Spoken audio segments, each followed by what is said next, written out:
જય શ્રી કૃષ્ણ, જેનીસ કિચનમાં આપનું સ્વાગત છે। તો ફ્રેન્ડ્સ, આજે આપણે બનાવવાના છીએ શિયાળા માટે સ્પેશિયલ સૂંઠ, ગુંદ અને ડ્રાયફ્રૂટથી ભરપૂર એવી સુખડી। આ સુખડી તમારે કમર દર્દ હોય, પગનો દર્દ હોય તો બધામાં ખૂબ જ લાભદાયી છે। અને આજે જે આપણી સુખડી બનાવવાના છે એકદમ પોચી, જે મોઢામાં મૂકતા જ ઓગળી જાય એવી બનાવવાના છીએ। અને એકદમ આસાન રીત છે। જો તમે પહેલીવાર સુખડી બનાવતા હશો ને તો પણ તમારાથી આ સુખડી એકદમ પોચી બનીને તૈયાર થશે। તો આ સુખડી હું તમને તોડીને પણ બતાવું કે કેટલી પોચી બનેલી છે। જો એકદમ સરસ પીસ નીકળે છે। અને હવે આને આપણે તોડીને પણ જોઈએ। જો તોડીએ ને ત્યાં જ તમને ખબર પડી જશે કે કેટલી પોચી સુખડી બની છે। તો ચાલો હવે આપણે સુખડી બનાવવાની શરૂઆત કરીએ।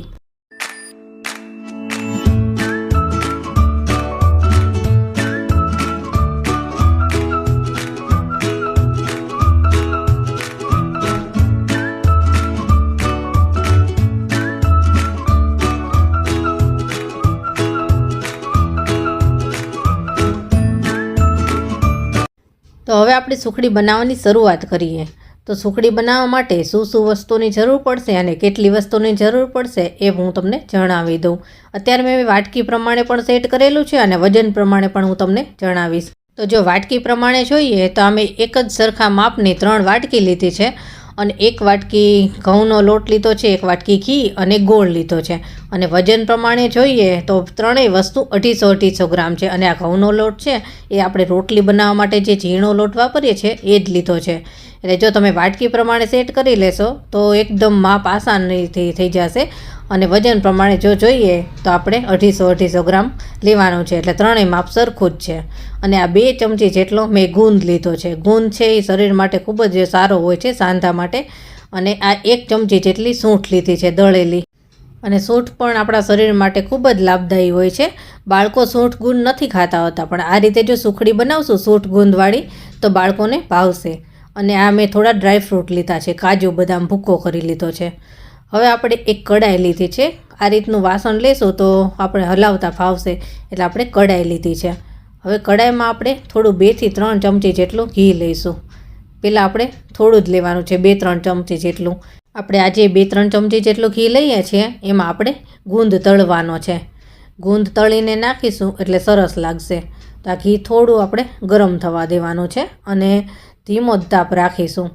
આ બસ ઘી જો આ રીતે પીગળી ગયું છે। હવે આપણે ગુંદ તળી લઈએ। એકસાથે આપણે બધો ગુંદ નહીં નાખીએ, અડધો નાખીશું અને અડધો પછી। તો આ બસ અડધો ગુંદ લઈ લીધો છે। અને આને આપણે એકદમ ધીમા તાપે તળવાનો છે। જો તમે ફૂલ તાપે તળશો તો બળી જશે તરત જ। એટલે ધીમા તાપે તળાશે એટલે એકદમ સરસ ફૂલાઈને તૈયાર થશે। આ ગુંદ જ્યાં સુધી એકદમ ફૂલાય અને સફેદ ના થઈ જાય ત્યાં સુધી આને આપણે તળવાનો છે। તો બસ જો આ ધીમે ધીમે ગુંદ ફૂલવા લાગ્યો છે। જો આ રીતે ગુંદ એકદમ ફૂલીને તૈયાર થશે તો દાંતમાં ચોંટશે નહીં। અને જો કાચો રહી જાય તો ગુંદ દાંતમાં ચોંટતો હોય છે। તો બસ આ રીતનો જો એકદમ ફૂલી અને સફેદ થઈ જાય તેવો થઈ જાય એટલે આપણે કાઢી લઈશું। તો આટલો આપણે પ્લેટમાં કાઢી લઈએ અને પછી આપણે બીજો ગુંદ પણ તળી લઈએ। તો આ રીતે આપણે બધો ગુંદ તળી લઈશું। તો આપણે બધો જ ગુંદ તળી લીધો છે। જો આટલો થયો છે। અને હવે આપણે આગળની પ્રોસેસ કરીએ। તો હવે બીજું બાકીનું જે ઘી બચેલું હતું એ પણ આપણે બધું જ કઢાઈમાં એડ કરી દેવાનું છે। બધું જ ઘી આપણે લઈ લીધું છે, ટોટલ 250 ગ્રામ છે। અને એની સામે આપણે 250 ગ્રામ લોટ લીધો છે, 1 વાટકી ભરીને। હવે આપણે ગેસનો તાપ એકદમ ધીમો રાખવાનો છે અને ધીમા તાપે જ આ લોટને આપણે ઘીમાં શેકવાનો છે, જ્યાં સુધી આ લોટનો કલર ના બદલાઈ જાય અને એકદમ ફૂલી અને સરસ એકદમ હળવો થઈ જશે ત્યાં સુધી આ લોટને આપણે શેકવાનો છે। થોડીક વાર પહેલાં આ રીતનું લાગશે, પણ જેમ જેમ આ લોટ શેકાશે ને એમ હળવો થઈ જશે, એકદમ ફૂલી અને લિક્વિડ ટાઈપ થઈ જશે। તો બસ જો આને ધીમા તાપે આ રીતે શેકતા જ રહે, સતત હલાવતા રહેવાનું। જો આને છોડી દેશો ને તો નીચેથી દાજી જશે, એટલે સતત હલાવતા જ રહેવાનું। જેમ જેમ લોટ શેકાશે ને એટલે એનો કલર બદામી રંગનો થઈ જશે અને લોટની સુગંધ પણ આવશે, ત્યાં સુધી આને આપણે શેકાવા દેવાનો છે। જો આ થોડો થોડો ફ્લફી થતો જાય છે અને હળવે બસ આ રીતે લિક્વિડ ટાઈપ થતો જશે। તો આ જ્યાં સુધી એકદમ ઢીલું ના થઈ જાય ને, થોડું લિક્વિડ ટાઈપ ફ્લફી, ત્યાં સુધી આને શેકવાનો હોય છે। ઘણા લોકો ગોળનો પાયો કરી અને પછી લોટ નાખી અને પછી શેકતા હોય છે, પણ આજે જે આપણે સુખડી બનાવવાના છીએ એ રીતે જો તમે બનાવશો ને તો એકદમ પોચી સુખડી બનીને તૈયાર થશે. જો આ એકદમ હવે કલર પણ ચેન્જ થઈ ગયો છે, બદામી રંગ થઈ ગયો છે આનો, અને સુગંધ પણ એકદમ સરસ આવવા લાગી છે, એકદમ ફ્લફી થઈ ગયું છે. આ રીતનું થવું જોઈએ. જો આ રીતે તમે સુખડી બનાવશો ને તો તમે પહેલી વાર જ સુખડી બનાવતા હશો ને તો પણ એકદમ સરસ પોચી જ બનશે, કોઈ પણ રીતે બગડવાની બીક નહીં રહી. તો બસ જો આ એકદમ ફ્લફી થઈ ગયું છે. હવે જો આ રીતનું થવું જોઈએ. એકદમ લોટ ફૂલી ગયો છે અને કલર પણ સરસ થઈ ગયો છે. તો બસ હવે આને આપણે ગેસ ઓફ કરી અને નીચે ઉતારી લેવાનું છે. હવે જે પ્રોસેસ કરવાની છે એકદમ ઝડપથી પ્રોસેસ કરવાની છે. હવે આની અંદર આપણે ગોળ એડ કરી દેવાનો છે. આપણે 250 ગ્રામ ગોળ લીધો છે, એ બધો જ ગોળ આપણે આની અંદર એડ કરવાનો છે. આ એકદમ પરફેક્ટ માપ છે એટલે બધું એડ કરી જ દેવાનું છે. હવે આપણે જે 1 ચમચી સૂંઠ લીધી હતી એમાંથી આપણે અડધી સૂંઠ એડ કરી દેવાની છે અને થોડી આપણે બાકી રાખીશું. અને આને હવે એકદમ ઝડપથી મિક્સ કરી લઈશું. એટલે ગરમ ગરમ જ્યારે આ લોટ હોય ને ત્યારે આપણે ગોળ મિક્સ કરીએ ને તો તરત જ ઓગળી અને મિક્સ થઈ જાય. અને સુખડી બનાવતી વખતે દેશી ગોળનો જો ઉપયોગ કરશો ને આ રીતનો તો એકદમ સરસ રીતે મિક્સ થઈ જશે, નહીંતર તમારે એકદમ છીણવો પડશે.